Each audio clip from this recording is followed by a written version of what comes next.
Good morning, everybody. We're reading Animal Farm by George Orwell. And today we're going to go over Chapter 4 and Chapter 5. By the late summer, the news of what had happened on Animal Farm had spread over half the country. And what had happened? Well, they had a rebellion, of course, and the animals were now in charge, especially the pigs. Every day, Snowball and Napoleon sent out flights of pigeons whose instructions were to mingle with the animals on neighboring farms, telling them the story of the rebellion and teach them the tune of the beasts of England, which was Clementine and La Cucaracha. Snowball and Napoleon were the two lead pigs. Most of this time, Mr. Jones had spent sitting in the tap room of the Red Lion at the Willingdon Company on Animal Farm and very anxious to prevent their own animals from learning too much about it. Yep, control the media. Yeah. At first, they pretended to laugh, to scorn the idea of animals managing a farm for themselves. The whole thing would be over in a fortnight, they said. 2 weeks. They put it about that the animals on Manor Farm, they insisted on calling it the Manor Farm. They would not tolerate the name Animal Farm. Gulf of Mexico, Gulf of America. Right. But it all depends what side you're on, right, as to which is the correct thing. Anyway, that the animals were perpetually fighting among themselves and were also rapidly starving to death. I guess it doesn't matter to them that those two things were mutually exclusive. If you're starving to death, you're not really fighting. You're starving. Like, we're not hearing any stories of Gazans fighting really amongst themselves. They're starving. They're busy. Right. When time passed and the animals had evidently not starved to death, Frederick and Pilkington changed their tune and began to talk of the terrible wickedness that now flourished on Animal Farm. It was given out that the animals there practiced cannibalism, tortured one another with red-hot horseshoes, and had their females in common. Good Lord, they're eating the dogs, they're eating the cats. Right? This was what came of rebelling against the laws of nature, Frederick and Pilkington said. Well, this is what they do to dehumanize any group, whether it's immigrants or gay people or black people or whatever. Right. Sure, they're eating the dogs. What did you... Oh, they're cannibals. Right. However, these stories were never fully believed. Rumors of a wonderful farm where the human beings had been turned out and the animals managed their own affairs continued to circulate in vague and distorted forms. And throughout that year, a wave of rebelliousness ran through the countryside. Bulls, which had always been tractable, suddenly turned savage. Sheep tore down hedges and devoured the clover. Cows kicked the pail over. Hunters refused their fences and shot their riders to the other side. Above all, the tune and even the words of Beasts of England were known everywhere. It had spread with astonishing speed. The human beings could not contain their rage when they heard this song. Yeah, that reminds me of the Black Anthem. I can't think of what the name of that is right now. Right. Lift Every Heart and Sing, I think. I'll have to look that up to be sure of the name of it. Some song that means something to an oppressed group, and then the dominant group wants to have some fit about it. It had spread with astonishing speed. The human beings could not contain their rage when they heard this song, though they pretended to think it was merely ridiculous. They could not understand, they said, how even animals could bring themselves to sing such contemptible rubbish. Any animal caught singing it was given a flogging on the spot. And yet the song was irrepressible. The blackbirds whistled it in the hedges, the pigeons cooed it in the elms. It got into the din of the smithies and the tune of the church bells. And when the human beings listened to it, they secretly trembled, hearing in it a prophecy of their future doom. Replacement theory already. Right? Yes. Right. Early in October, when the corn was cut and stacked and some of it was already threshed, a flight of pigeons came whirling through the air and alighted in the yard of Animal Farm in the wildest excitement. Jones and all his men, with half a dozen others from Foxwood and Pinchfield, had entered the 5-barred gate and were coming up the cart track that led to the farm.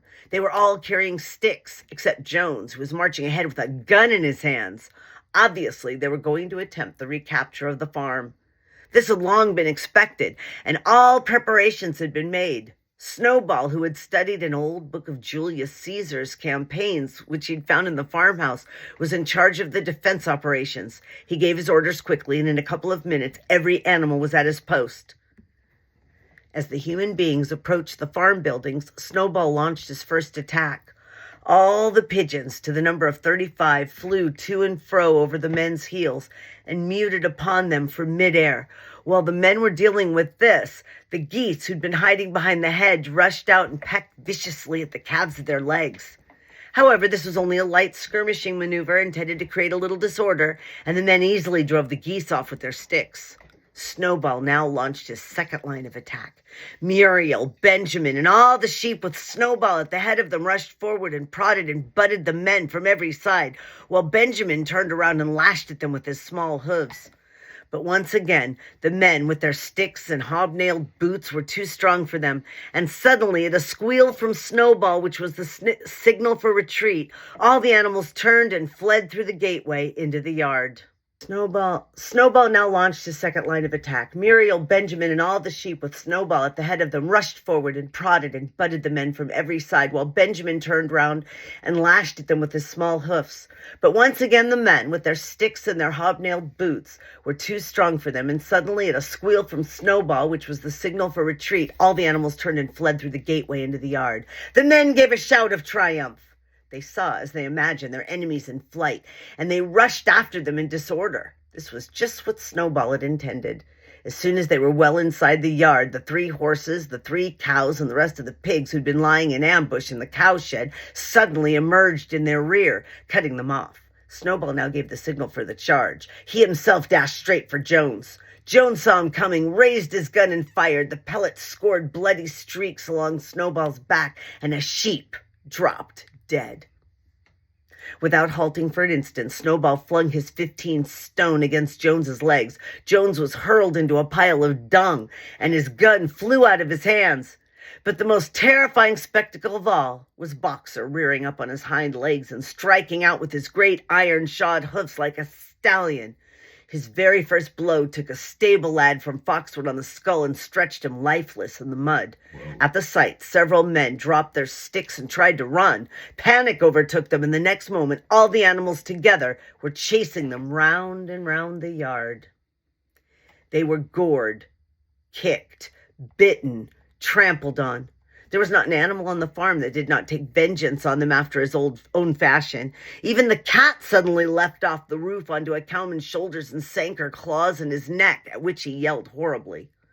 At a moment when the opening was clear, the men were glad enough to rush out of the yard and make a bolt for the main road. And so, within 5 minutes of their invasion, they were in ignominious retreat by the same way as they had come, with a flock of geese hissing after them and pecking at their calves all along the way. Whoa. Wow. Right? Mm-hmm. All the men were gone except one. Back in the yard, Boxer was pawing with his hoof at the stable lad, who lay face down in the mud, trying to turn him over. The boy did not stir. "He's dead," said Boxer sorrowfully. "I had no intention of doing that. I forgot I was wearing iron shoes. Who'll believe that I did not do this on purpose?" "No sentimentality, comrade," cried Snowball, from whose wounds the blood was still dripping. "War is war. The only good human being is a dead one." "I have no wish to take life, not even human life," repeated Boxer, and his eyes were full of tears. "Where's Molly?" exclaimed somebody. Molly was in fact missing. For a moment there was great alarm. It was feared the men might have harmed her in some way or even carried her off with them. In the end, however, she was found hiding in her stall, with her head buried among the hay and the manger. She had taken to flight as soon as the gun went off, and when the others came back from looking for her, it was to find that the stable lad, who in fact was only stunned, had already recovered and made off. The animals had now reassembled in the wildest excitement, each recounting his own exploits in the battle at the top of his voice. An impromptu celebration of the victory was held immediately. The flag was run up, and the Beasts of England was sung a number of times, and then the sheep who'd been killed was given a solemn funeral, a hawthorn bush being planted on her grave. At the graveside, Snowball made a little speech, emphasizing the need for all animals to be ready to die for Animal Farm if need be. The animals decided unanimously to create a military decoration, Animal Hero First Class, which was conferred here and then on Snowball and Boxer.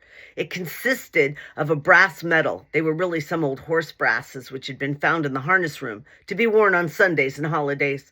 There was also Animal Hero Second Class, which was conferred posthumously on the dead sheep. There was much discussion as to what the battle should be called. In the end, it was named the Battle of the Cowshed, since that was where the ambush had been sprung. Mr. Jones's gun had been found lying in the mud, and it was known there was a supply of cartridges in the farmhouse. It was decided to set up the gun at the foot of the flagstaff like a piece of artillery and to fire it twice a year. Once on October the 12th, the anniversary of the Battle of the Cowshed, and once on Midsummer's Day, the anniversary of the rebellion.